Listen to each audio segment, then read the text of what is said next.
Good morning students. अभी तक जो आप लोगों ने पढ़ा डाइज में वो था कॉन्सेप्ट ऑफ डाइज। उसमें ये था कि अब इसमें जो कॉन्सेप्ट जो ऑफ डाइज है एक्चुअली में उसमें कितने केसेस होते हैं और उन केसेस के बारे में मैंने आपको बहुत अच्छे से समझाया था, जिसमें आपको मैंने 4 टाइप के केसेस बताए थे। पहला जो केसेस था वो ये था कि जिसमें आपको 1 पोजीशन आर गिवन होगी, जिसमें आपको सिर्फ एक डाइस दिया गया होगा। दूसरा वो था जिसमें आपको मैंने बताया था कि इसमें 2 पोजीशन दी गई होंगी, अर्थात 2 डाइस दिए गए होंगे। और तीसरा पोजीशन या तीसरा केस वो था जिसमें आपको मोर देन 2 डाइस दिए गए होंगे। वो 3 भी हो सकते हैं, 4 भी हो सकते हैं और 5 भी हो सकते हैं।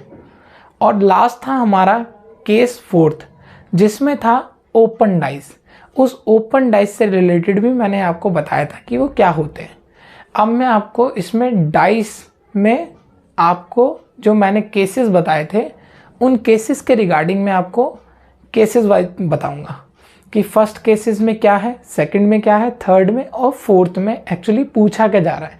तो आप इसको अच्छे से लिखिएगा और जहाँ पे भी कोई भी डाउट्स आता है आप मुझसे पूछ सकते हैं। आप लिखिएगा इसके बारे में।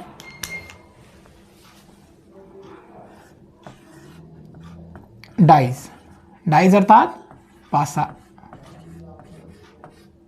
पासे में हम जो करेंगे वो होगा हमारा केस फर्स्ट।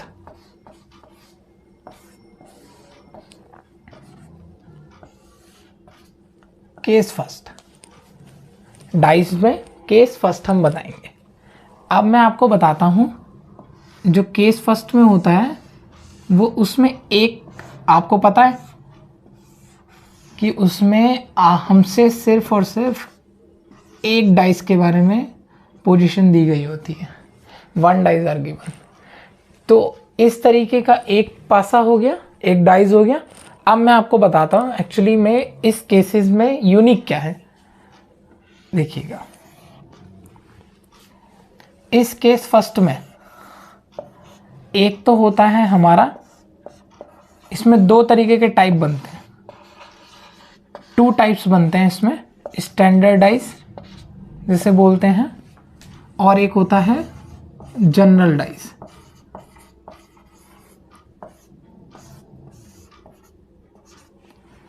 केस फर्स्ट में 2 टाइप्स के आपसे क्वेश्चन पूछे जाते हैं।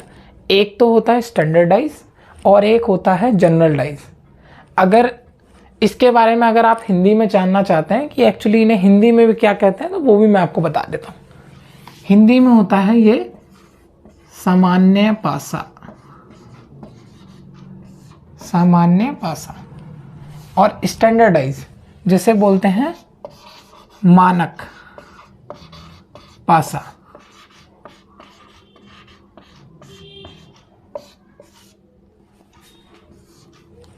एक हो गया हमारा केस फर्स्ट में 2 टाइप्स हैं, एक स्टैंडर्डाइज है और एक जनरल डाइज है। आप इसमें लिख सकते हो डाइज पासा, स्टैंडर्डाइज, और एक हो गया हमारा जनरल डाइज। स्टैंडर्डाइज और एक जनरल डाइज। अब मैं आपको बताता हूँ स्टैंडर्डाइज को वो किस तरीके से होता है। देखो, स्टैंडर्डाइज जिसमें आपसे इस तरीके से आते हैं स्टैंडर्डाइज और जनरल डाइज।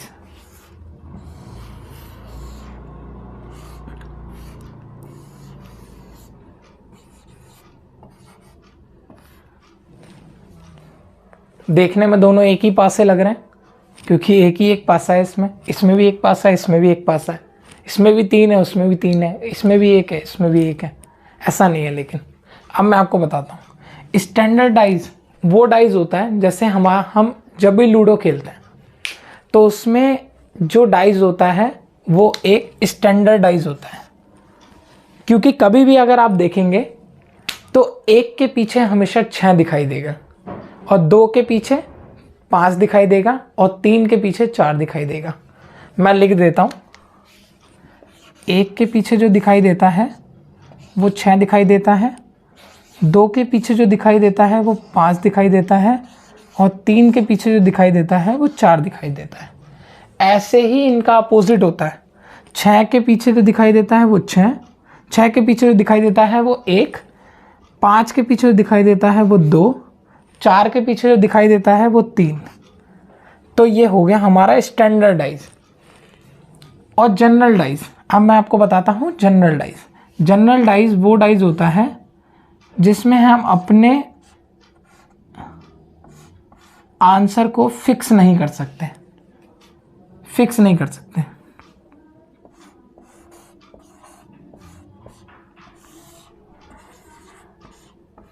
लेकिन कभी भी अगर आपको पहचानना है कि जनरल डाइज है या स्टैंडर्ड डाइज है, तो आप हमेशा ये देखो कि 3 और 4 7 हो गया। जब भी आप देखोगे जनरल डाइज में, तो दोनों जो पोजीशन होंगी इनका जो एडजेसेंट होगा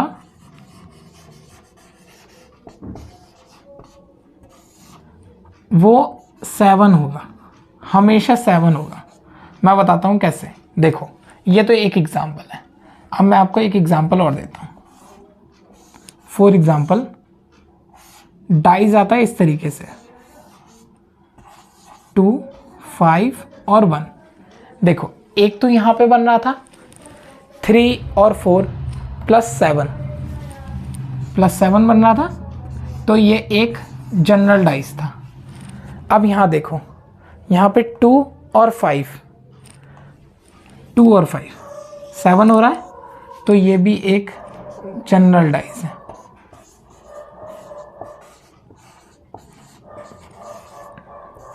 ये भी एक जनरल डाइज है, ये भी एक जनरल डाइज है।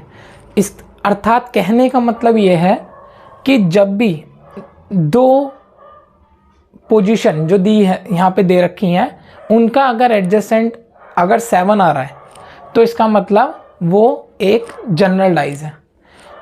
ऐसे ही इसमें हुआ, दोनों देखो यहाँ पे 2 और 5 दोनों एडजेसेंट का कितना हुआ, 7 हो गया, तो इसका मतलब ये एक जनरल डाइज है।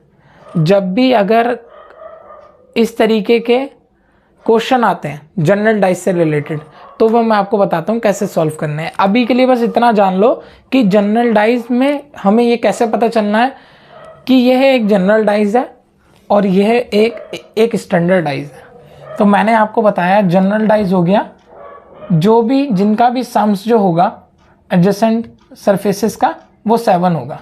स्टैंडर्डाइज वो हो गया जो नॉर्मली पासा होता है, जो नॉर्मली डाइज होता है, जिसमें 1 के पीछे 6 होता है, 2 के पीछे 5 होता है, 3 के पीछे 4 होता है। और ऐसे ही इनका उल्टा होता है, क्योंकि दोनों अपोजिट हैं एक दूसरे के, इस तरीके से। अब मैं आपसे कुछ क्वेश्चन पूछता हूँ, आपको ये पहचानना है कि कौन सा जो डाइज है वो एक स्टैंडर्ड डाइज है और कौन सा जो डाइज है वो एक जनरल डाइज है। अभी के लिए आप इतना लिख लो, पहले इसे लिख लो।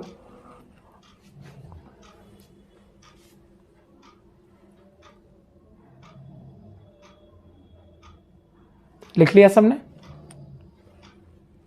ठीक। अब मैं आपको इसके बारे में बताऊंगा कि अब आपको पहचानना है कि कौन सा जनरल डाइज है और कौन सा स्टैंडर्ड डाइज है। पता चल गया कॉन्सेप्ट क्या है। जनरल डाइज वो है जिसमें 7 आएगा 2 एडजेसेंट का, और स्टैंडर्डाइज वो है जिसमें 7 नहीं आता है, जो नॉर्मल होता है, जो एक जिससे हम लूडो खेलते हैं वही पासा होता है, जिसके पीछे की सरफेस हमेशा ये सेम रहती है। इसमें अगर क्वेश्चन आता है तो इनका आंसर भी सेम रहेगा इसमें। तो अभी के लिए नोट करने के बाद मैं आपको इसके बारे में कुछ पहचान बताता हूँ। और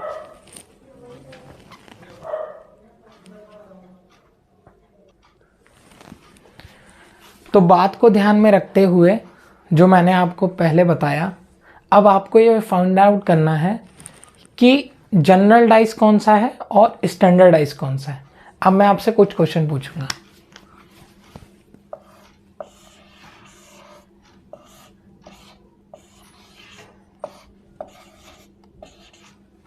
ये तो हो गया पहला क्वेश्चन। दूसरा,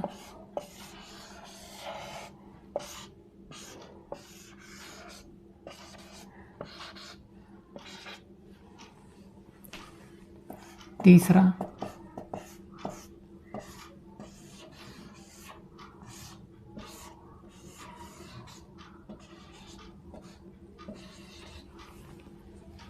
फोर्थ,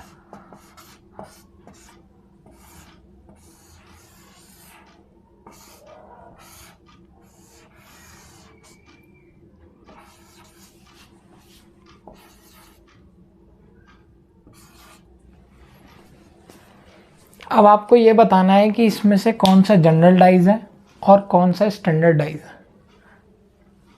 तो अब मैं आपसे पूछता हूँ ये वाला पहले। अब मुझे ये बताओ आप कि क्या ये जनरल डाइज है या स्टैंडर्ड डाइज है। अगर आप इसमें इस क्वेश्चन को ध्यान से देखोगे तो देखो, ना तो इन दोनों सरफेसेस का जो एडजेसेंट है, इन दोनों का ना तो सम 7 बन रहा है, ना इनका 7 बन रहा है और ना ही इनका 7 बन रहा है। तो कहने का मतलब ये है कि ये एक स्टैंडर्डाइज हुआ, ये जो हुआ एक स्टैंडर्डाइज हुआ, मानक पासा स्टैंडर्डाइज हुआ। अब सेम इसमें देखो, क्या इन दोनों का सम 7 बन रहा है? क्या इन दोनों का सम 7 बन रहा है? क्या इन दोनों का सम 7 बन रहा है? नहीं। अब इसका देखो, क्या इन दोनों का सम 7 बन रहा है? जी हाँ, इन दोनों का सम 7 बन रहा है। तो ये एक हुआ हमारा जनरल डाइज, सामान्य पासा।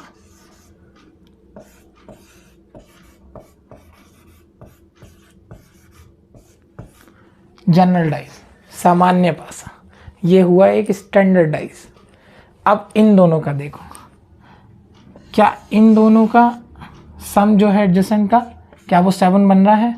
नहीं। क्या इन दोनों का बन रहा है? ये नहीं। क्या इन दोनों का बन रहा है? जी हाँ, इन दोनों का बन रहा है 7। तो ये एक हमारा हुआ जनरल डाइज।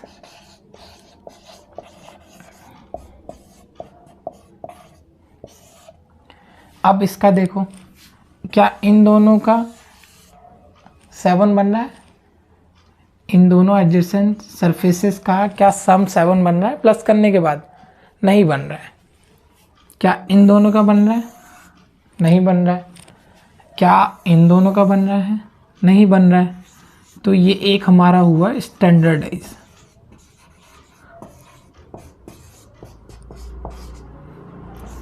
मानक पासा। नहीं हुआ ना?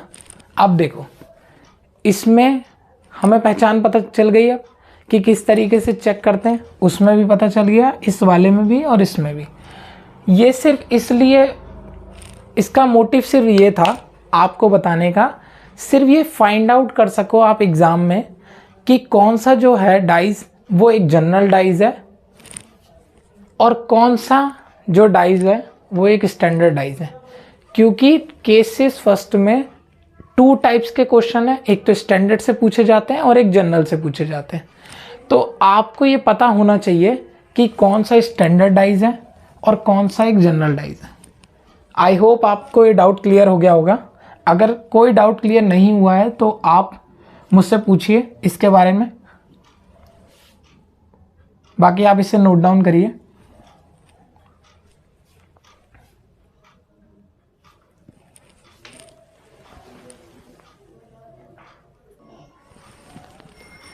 तो आपको अब ये पता चल चुका है अच्छे से कि स्टैंडर्ड डाइज क्या होता है और एक जनरल डाइज क्या होता है। इन दोनों की पहचान हमको किस तरीके से करनी है वो पता करने के बाद अब हम चलते हैं सीधे क्वेश्चन पर। तो मैं जो आपके लिए क्वेश्चन लिख रहा हूँ उसमें आपको ये बताना है पहले तो ये कि क्या ये एक स्टैंडर्ड डाइज है, क्या ये एक जनरल डाइज है, इसको आपको पहचानना है पहले। फिर उसके बाद इस क्वेश्चन का जो मैं आपसे उत्तर चाहूँगा वो आपको बताना है। तो जो क्वेश्चन जो होगा वो ये है क्वेश्चन नंबर पहला है केस फर्स्ट से।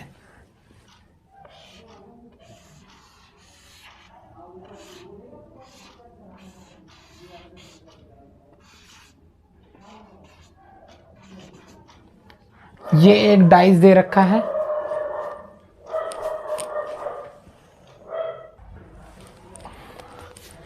तो ये जो डाइस आपको दे रखा है 6, 3, 5, इसमें आपको पहले ये बताओ क्या ये स्टैंडर्ड डाइस है या एक जनरल डाइस है। देख लो 6 और 3 9 हो रहे हैं, 6 और 5 11 हो रहे हैं, और 5 और 3 8 हो रहे हैं। तो अब हमको ये पता चल गया है कि दोनों एडजेसेंट का जो सम है वो 7 नहीं बन रहा है। इसका मतलब ये एक स्टैंडर्ड डाइस है। अब इस स्टैंडर्ड डाइस में ये क्वेश्चन पूछा जा रहा है कि 6 के विपरीत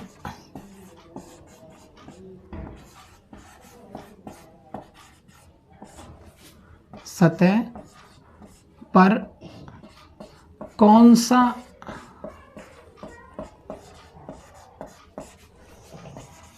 अंक होगा। अब हमको ये बताना है कि 6 के विपरीत सतह पर कौन सा अंक होगा। 6 के विपरीत, सिर्फ 6 के विपरीत बताना है हमें। अब पहले हमको ये पता चल चुका है अब कि ये एक स्टैंडर्ड डाइस है, और जब भी स्टैंडर्ड डाइस होता है तो हमको उसका उत्तर पता होता है, क्योंकि जब हम पासा खेलते हैं तो जो मानक पासा होता है वो नॉर्मल पासा होता है, जो लूडो होता है सेम वैसे ही उसमें 1 के विपरीत क्या होता है, 2 के विपरीत क्या होता है, 3 के विपरीत क्या होता है आपको पता है, मैं आपको पहले ही बता चुका हूँ। तो मैं फिर भी आपको एक बार और बता देता हूँ। 1 के विपरीत जो होता है वो 6 होता है, 2 के विपरीत जो होता है वो आपका 5 होता है, और 3 के विपरीत जो होता है वो 4 होता है। लेकिन हमसे क्वेश्चन में पूछा गया है 6 के विपरीत क्या होगा। 6 के विपरीत, तो हमको पता है कि ये जो 6 के विपरीत होगा वो 1 होगा, क्योंकि दोनों अपोजिट होते हैं एक दूसरे के। तो 6 के विपरीत जो होगा वो 1 होगा, इसलिए हमको इसका आंसर पता चल गया। इसका आंसर होगा फर्स्ट ए। इसका आंसर जो होगा वो ये होगा, 1 होगा। इनमें से कोई नहीं होगा, क्योंकि 1 के अपोजिट 1 के अपोजिट 6 आता है, और 6 के अपोजिट 1 आता है। तो हमको पता चल गया कि इसका आंसर है 1। अब क्वेश्चन नंबर 2 देखते हैं, फिर आप बताइएगा कि इसका उत्तर क्या होगा।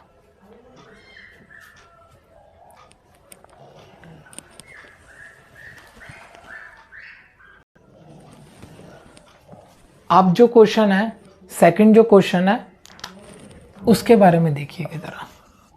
जो सेकंड क्वेश्चन है उसमें पूछा जा रहा है, एक डाइस है 3, 2, 1। अब हमको ये बताना है कि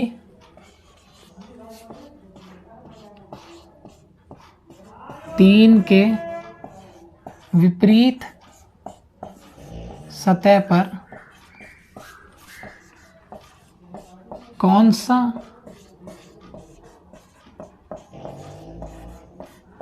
अंक होगा। 3 के विपरीत सतह पर कौन सा अंक होगा। तो अब पहले तो हमें यह पता होना चाहिए कि ये जो डाइस है वो कौन सा डाइस है। क्या वो जनरल डाइस है, क्या वो स्टैंडर्ड डाइस है। तो हमको ये बताता हूं मैं, इसे ध्यान से देखिए। 1 और 2 7 नहीं हो रहे हैं, 2 और 3 7 नहीं हो रहे हैं, और 1 और 3 7 नहीं हो रहे हैं। तो इसका मतलब साफ है कि ये जो एक क्वेश्चन है ये एक स्टैंडर्ड डाइस है, ये एक स्टैंडर्ड डाइस है। अब देखिए, अब आपको मैं बताता हूँ स्टैंडर्ड डाइस है। तो इसका मतलब हमको पता है कि जो इसका जो आंसर होगा वो क्या होगा, क्योंकि मैं आपको पहले ही बता चुका हूँ कि 1 के अपोजिट जो होता है वो 6 होता है, 2 के अपोजिट जो होता है वो 5 होता है, और 3 के जो अपोजिट होता है वो 4 होता है। ऐसे ही उल्टा होता है, 6 के अपोजिट 1, 5 के अपोजिट 2 और 3 के अपोजिट 4 और 4 के अपोजिट 3। ठीक है, तो अब इसका देखिए, इसमें पूछा जा रहा है 3 के विपरीत सतह पर कौन सा अंक होगा। 3 के विपरीत सतह पर 4 होगा, 3 के विपरीत सतह पर 4 होगा, क्योंकि इससे अपोजिट पूछा जा रहा था, तो 3 के विपरीत सतह पर 4 होगा।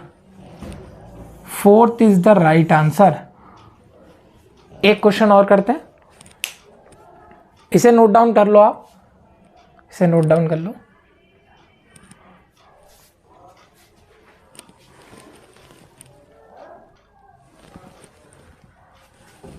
अब जो क्वेश्चन है हमारा वो है थर्ड क्वेश्चन। थर्ड क्वेश्चन में पूछा जा रहा है हमसे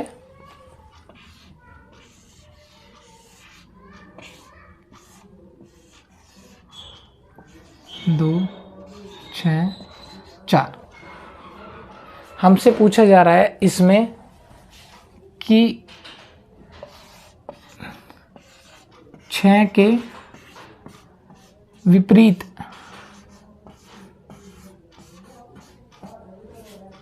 और 2 के विपरीत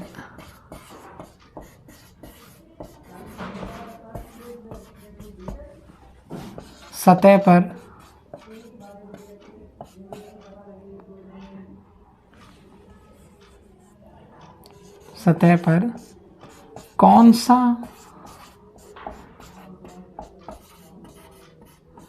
अंक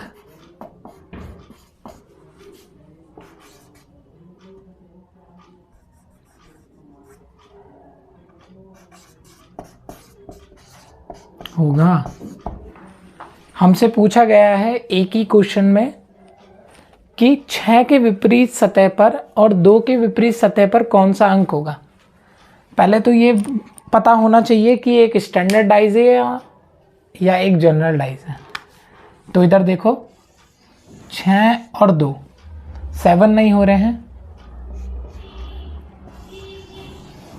6 और 4 7 नहीं हो रहे हैं, 10 बन रहे हैं। ऐसे ही ये 4 और 2 7 नहीं हो रहे हैं, आपके 6 बन रहे हैं। आप इसे देखो, 6 के विपरीत सतह पर क्या होगा। पहले बताना है 6 के विपरीत सतह पर,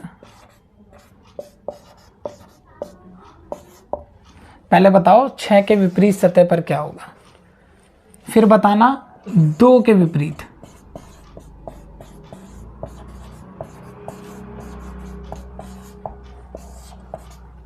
पहला पूछा गया है 6 के विपरीत, फिर है 2 के विपरीत क्या होगा।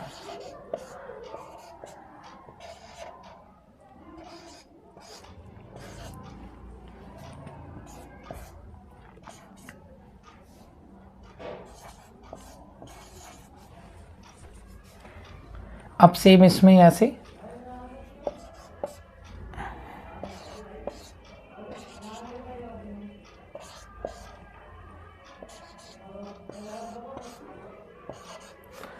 अब ये बताओ मुझे कि 6 के विपरीत और 2 के विपरीत सतह पर कौन सा अंक हो गया।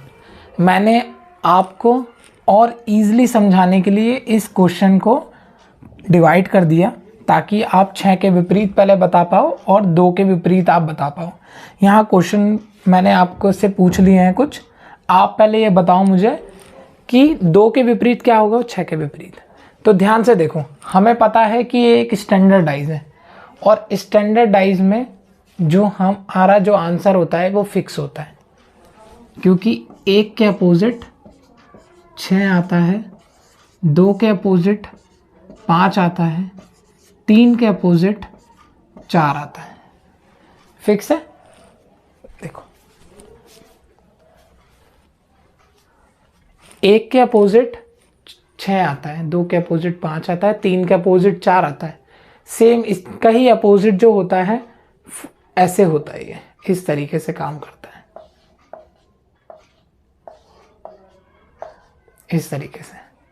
तो हमको पता है कि 6 के विपरीत क्या होगा, हमको पता है कि 6 के विपरीत क्या होगा। 6 के विपरीत हमको सामने ही दिखाई दे रहा है 1 होगा, इसका मतलब इसका आंसर 1 होगा। 2 के विपरीत क्या होगा, यहाँ से देखो 2 के विपरीत 5 है, अपोजिट 5 है, 1 के अपोजिट 6 था, 2 के विपरीत 5 है। सी इज़ आवर आंसर। तो हमको ये पता चल गया कि जो केस फर्स्ट में जो पहला आपसे टाइप पूछा जाता है वो पूछा जाता है स्टैंडर्ड, और सेकंड जो टाइप होता है इसी केस में वो होता है जनरल डाइज। अभी तक जो हमने क्वेश्चन करे वो करे हमने सिर्फ और सिर्फ स्टैंडर्ड डाइज से रिलेटेड। ये था स्टैंडर्ड डाइज जिसका आंसर फिक्स होता है, हमको पता होता है। जो नॉर्मल पासा होता है, कभी भी अगर आप लूडो का आप डाइस देखोगे तो उस पर आप देखोगे कि 1 के अपोजिट जो होता है वो 6 होता है, 2 के अपोजिट 5 होता है, 3 के अपोजिट 4 होता है। इसलिए इनका आंसर जो होता है वो फिक्स होता है। ये सिर्फ एक मानक पासा बोलते हैं उसे, इसलिए ये भी एक मानक पासा था, एक स्टैंडर्ड डाइस था जो कि आपने देखा अभी तक, और इसी से रिलेटेड क्वेश्चन थे। आई होप आप लोगों को एकदम बिल्कुल बहुत अच्छे से समझ में आए होंगे।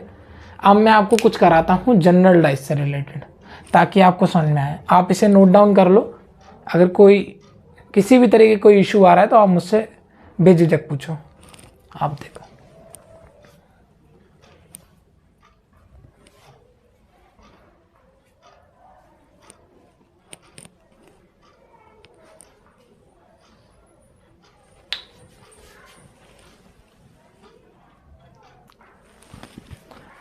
तो अभी तक हम लोगों ने जो किए वो करे हमने स्टैंडर्ड डाइस।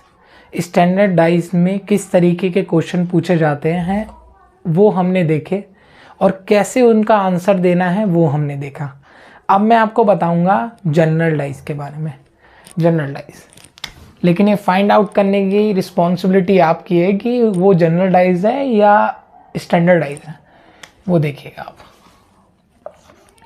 क्वेश्चन फर्स्ट,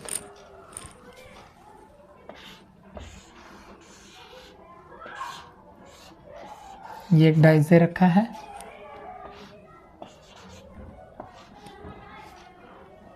पूछा जा रहा है इसमें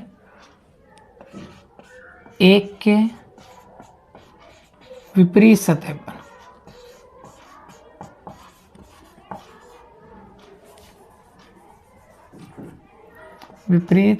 पर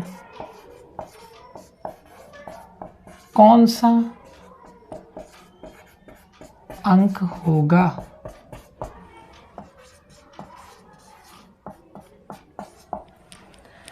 क्वेश्चन हमारा ये है, क्वेश्चन में पूछा जा रहा है 1 के विपरीत सतह पर कौन सा अंक होगा। पहले आप ये देखो कि ये एक स्टैंडर्ड डाइस है या एक ये जनरल डाइस है। अब देखो 1 और 4, 5 नहीं हो रहा, 3 और 1 नहीं हो रहा, 7, अब 3 और 4 ये हमारा हो रहा है। इसका मतलब ये जो पूरा पासा है वो एक जनरल डाइस है। 7 आ गया इसका। 2 एडजेसेंट का जब भी सम होता है वो अगर 7 आ जाए तो इसका मतलब साफ है कि जो हमारा जो डाइस है वो एक जनरल डाइस है। तो पता चल गया हमें ये 7 जो है ये एक जनरल डाइस है। 7 आ गया तो इसका मतलब एक जनरल डाइस है। अब पूछा हमसे क्या गया है, 1 के विपरीत की संख्या बताओ क्या होगी। 1 के विपरीत संख्या बताओ क्या होगी। तो देखो इस तरीके के कभी भी क्वेश्चन आते हैं तो हम उन्हें फिक्स नहीं कर सकते, हम उनका जो आंसर देंगे विद पॉसिबिलिटी के साथ देंगे। अब आप देखिए मैं आपको बताता हूं कैसे आंसर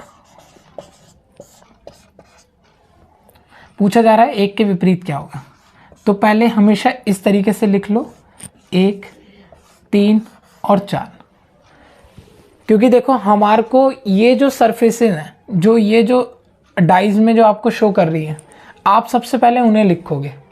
हमको क्योंकि इसका आंसर जो देना है वो विथ पॉसिबिलिटी के साथ देना है, तो जब भी हमको इस तरीके के क्वेश्चन का जो सवाल देना होता है तो हम विथ पॉसिबिलिटी के साथ देते हैं। तो हम वो अंक लिख लेंगे जो हमको शो कर रहे हैं। 1 शो कर रहा था, लिख लिया, 3 कर लिया और ये 4 कर दिया। अब जो आपको शो नहीं कर रहे वो बताओ। पहले तो हमको 2 शो नहीं कर रहा,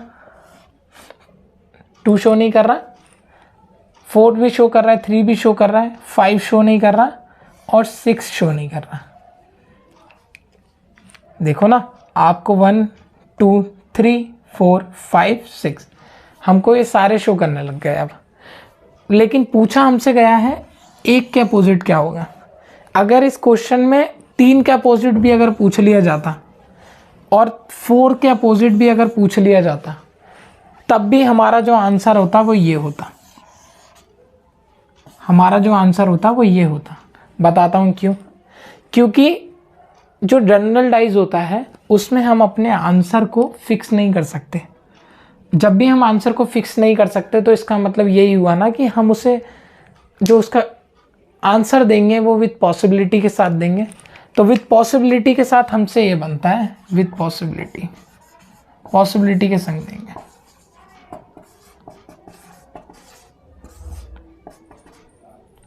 पॉसिबिलिटी के संग देंगे तो इसका आंसर जो होगा 1 के विपरीत जो होगा वो 2 भी हो सकता है, 5 भी हो सकता है, 6 भी हो सकता है।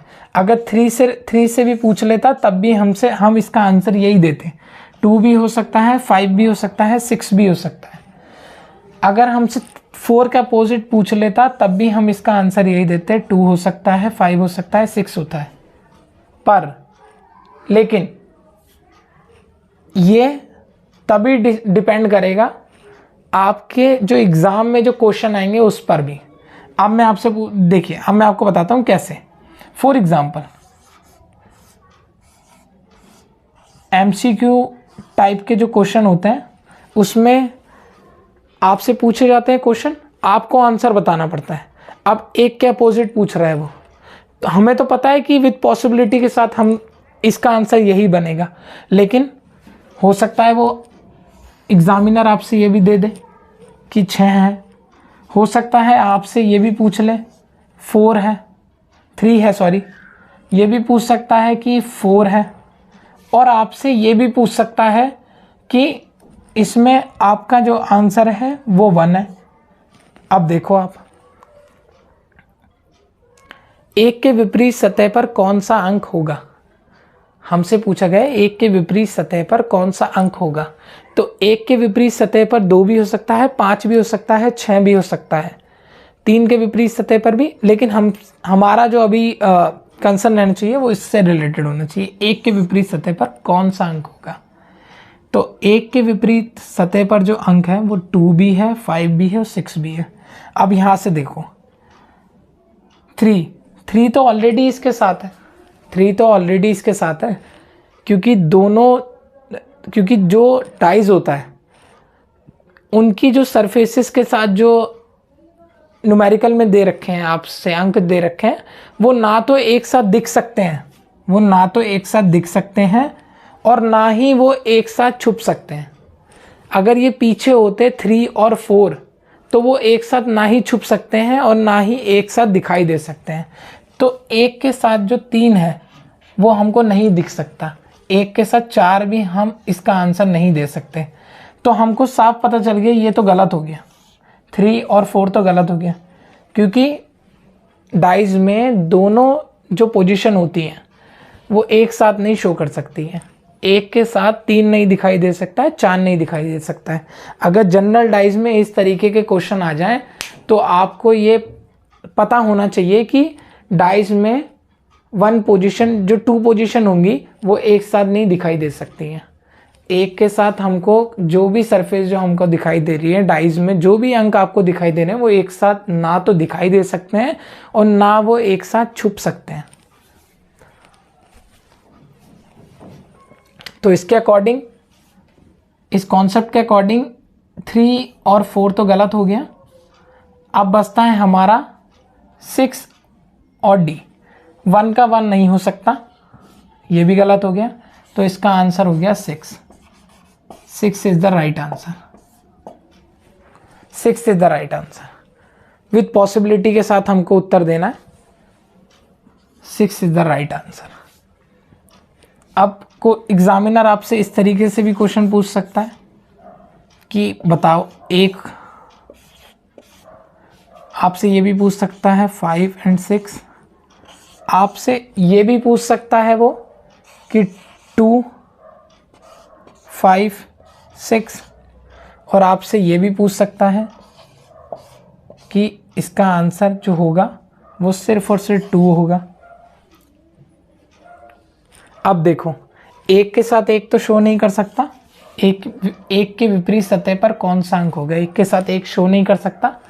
और 5 और 6, 5 और 6, लेकिन हमको तो ये देखना है ना, हम आंसर जो दे रहे हैं विथ पॉसिबिलिटी के साथ दे रहे हैं। तो आप ये देखो, इसमें 2 भी है, 5 भी है, 6 भी है, तो हम 2 को भी नहीं छोड़ सकते, जबकि क्वेश्चन में 2 भी दे रखा है एक में, तो ये भी गलत हो जाएगा। अब यहाँ पे सिर्फ 2 है, ये भी गलत हो जाएगा।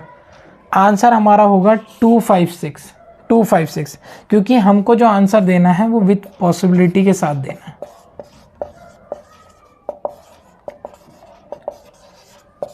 विथ पॉसिबिलिटी के साथ देना है। तो आई होप आपको समझ में आया होगा ये। आप इसे नोट डाउन कर लो।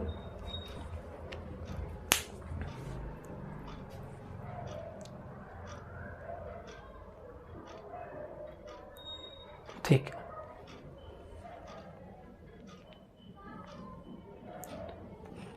कर लिया नोट डाउन। चलो अब सेकंड क्वेश्चन पे चलते हैं।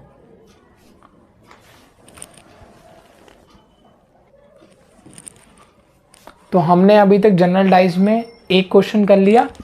अब सेकंड क्वेश्चन, सेकंड क्वेश्चन है जो कि हमसे पूछा जा रहा है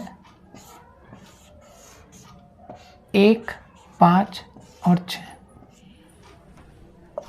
पूछा गया है हमसे कि 5 के अपोजिट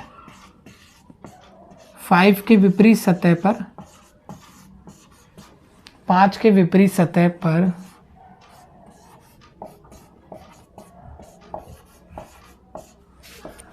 कौन सा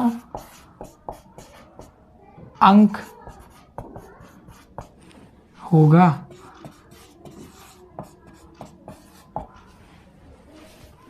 पहले तो हमको ये पता होना चाहिए कि ये जो क्वेश्चन है और ये जो डाइस दे रखा है वो स्टैंडर्ड डाइस दे रखा है या जनरल डाइस दे रखा है।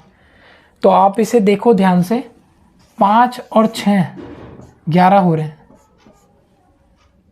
और इसको देखो 5 और 6, 5 और 1 6 हो रहे हैं, 6 और 1 आपके 7 बन रहे हैं। जब भी 7 होता है 2 एडजेसेंट का सरफेस का सम, तो इसका मतलब वो एक जनरल डाइज होता है।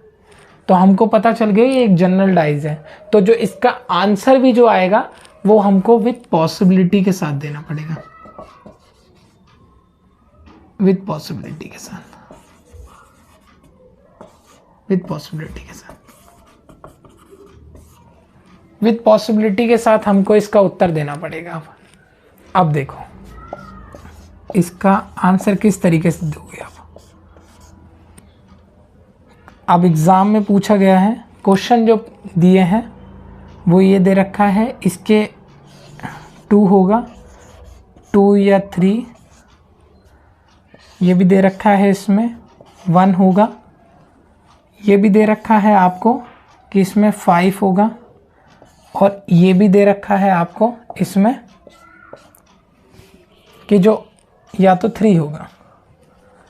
हमको इस तरीके से दे दिया गया और इसी में आपको बताना है कि ये क्या होगा, इसका आंसर क्या होगा। देखो 5 के विपरीत सतह पर कौन सा अंक होगा, तो हमको पता है ये एक जनरल डाइज है। जब भी जनरल डाइज होता है तो हम उसका आंसर फिक्स नहीं कर सकते हैं।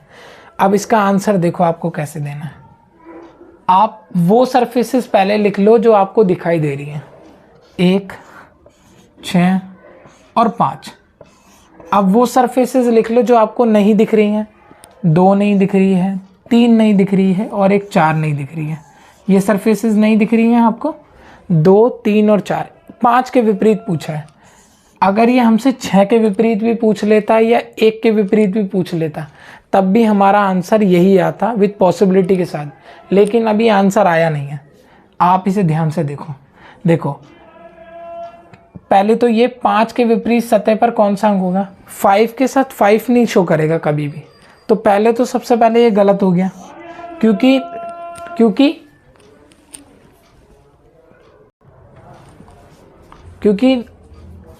2 position are never be seen together, 2 position are never be hide together. तो इसका मतलब 5 जो है वो हमारा गलत हो गया। अब इसके बाद चलते हैं यहाँ पे 3। देखो 3 तो है यहाँ पे, पॉसिबिलिटी बनती है 3 भी आए और एक फर्स्ट, एक नहीं शो कर सकता क्योंकि एक साथ दिखाई दे रहा है, सीन टुगेदर दिख रहा है, मतलब 5 के विपरीत ये शो कर रहा है, इसलिए ये भी गलत हो जाएगा। अब इसके बाद आते हैं यहाँ पे 2, 3 और 4। देखो सिर्फ सिंगल 3 नहीं होगा इसका आंसर, क्योंकि हमें पॉसिबिलिटी के साथ आंसर देना है। जब भी हमको पॉसिबिलिटी के साथ आंसर देना होता है तो हम उसको आपको उसी तरीके से आंसर देना है जब आपको उसमें आपको एक पॉसिबिलिटी लगे कि हाँ ये हो सकता है। देखो 3 नहीं हो सकता, सिंगल 3 नहीं होगा, 5 नहीं होगा क्योंकि साथ में शो कर रहा है, साथ में शो कर रहा है, 5 नहीं होगा ये क्योंकि साथ में शो कर रहा है।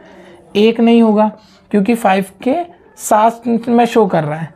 6 भी नहीं होता आपका, अगर 6 भी इसमें होता तो 6 भी नहीं होता। 3 भी नहीं होगा, विद पॉसिबिलिटी के साथ सिंगल नहीं दे सकते, जिसकी आपको ये पक्का लगने लगे कि हाँ ये हो सकता है, क्योंकि 2 के साथ तो हम जा सकते हैं लेकिन इसके साथ नहीं जा सकते।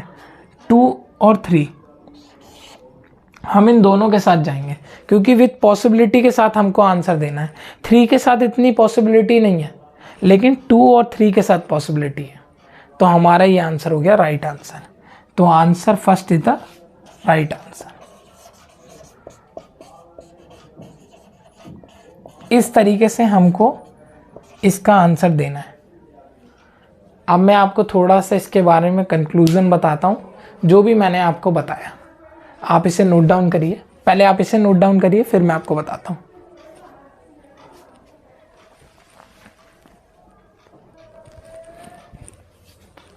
तो डाइस में हम लोगों ने अभी तक पढ़ लिया केस फर्स्ट में जो हमने 2 टाइप्स पढ़े।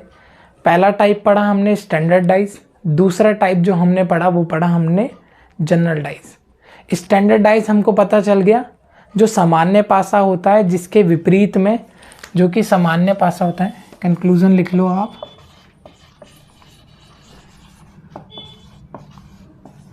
कंक्लूजन लिख लो इस चैप्टर का, पूरे चैप्टर का नहीं, सिर्फ केस फर्स्ट डाइस का कंक्लूजन आपको लिखना है। अभी चैप्टर समाप्त नहीं हुआ, अभी इसके 3 केसेस अभी और हैं।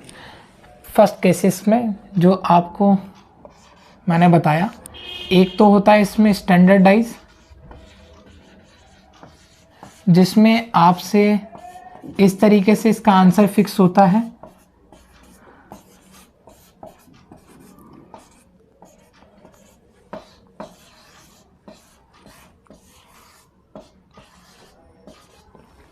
इस तरीके से आपका आंसर फिक्स होता है, ये होता है स्टैंडर्ड डाइस। और दूसरा होता है हमारा जनरल डाइस, जनरल डाइस जिसे बोलते हैं। ये तो हो गया मानक पासा और ये हो गया सामान्य पासा। General dice, standard dice, general dice.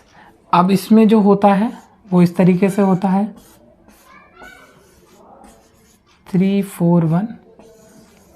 2 adjacent का सरफेस का जो सम हुआ वो 7 हो गया, तो इसका मतलब ये एक जनरल डाइस है। इसमें ऐसा नहीं हो रहा था तो हमको ये पता चल गया था ये स्टैंडर्ड डाइस है। इसमें हमको पता चल गया था ये स्टैंडर्ड डाइस है, और इसमें हमको पता चल गया था ये एक जनरल डाइस है, क्योंकि 3 और 4 प्लस करके 7 बन रहा था। तो हम जो इसका आंसर देते हैं वो पॉसिबिलिटी के साथ देते हैं, वो इस तरीके से लिखते हैं जो सामने हमको जो सरफेस दिखाई दे रहे हैं, जो पोजीशन हमको दिखाई दे रही है, पहले वो लिखेंगे, और जो नहीं दिखाई दे रही है फिर हम उसका लिखते हैं। अगर ये हमसे पूछ लेता है 3 के अपोजिट क्या होगा, 4 के अपोजिट क्या होगा और 2 के अपोजिट, 1 के अपोजिट क्या होगा, तो हम इसका आंसर ये देते। लेकिन आपने एक चीज़ गौर नहीं करी, मैं आपको बताता हूँ। अगर ये हमसे ये पूछ ले कि 6 के अपोजिट क्या होगा, अगर यहाँ पे ये क्वेश्चन होता कि 6 के अपोजिट क्या है, 6 के अपोजिट बताओ, 6 के अपोजिट क्या है, अगर ये हमसे पूछ लेता कि 6 के अपोजिट क्या है, तब आप इसका आंसर क्या देते? आप इसका आंसर सेम ऐसे ही देते।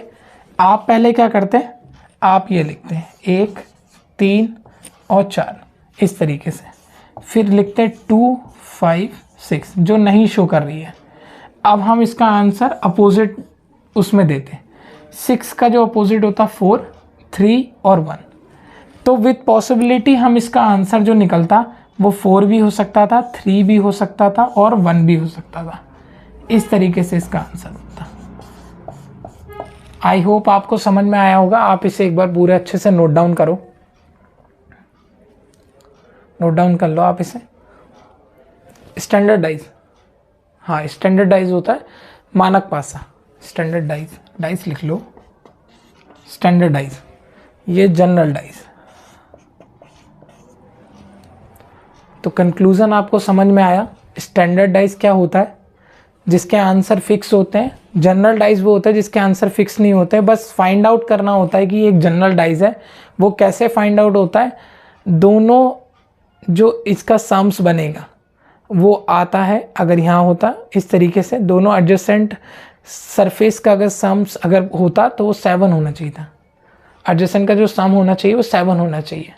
तो जैसे ही 7 होगा वो एक जनरल डाइज हो जाएगा, और इसका जो आंसर होगा वो हम विथ पॉसिबिलिटी देंगे, विथ पॉसिबिलिटी देंगे, जैसे कि इस तरीके से मैंने आपको दिखाया है करके। बस यही था आज का केस फर्स्ट के regarding, case first. Thank you so much.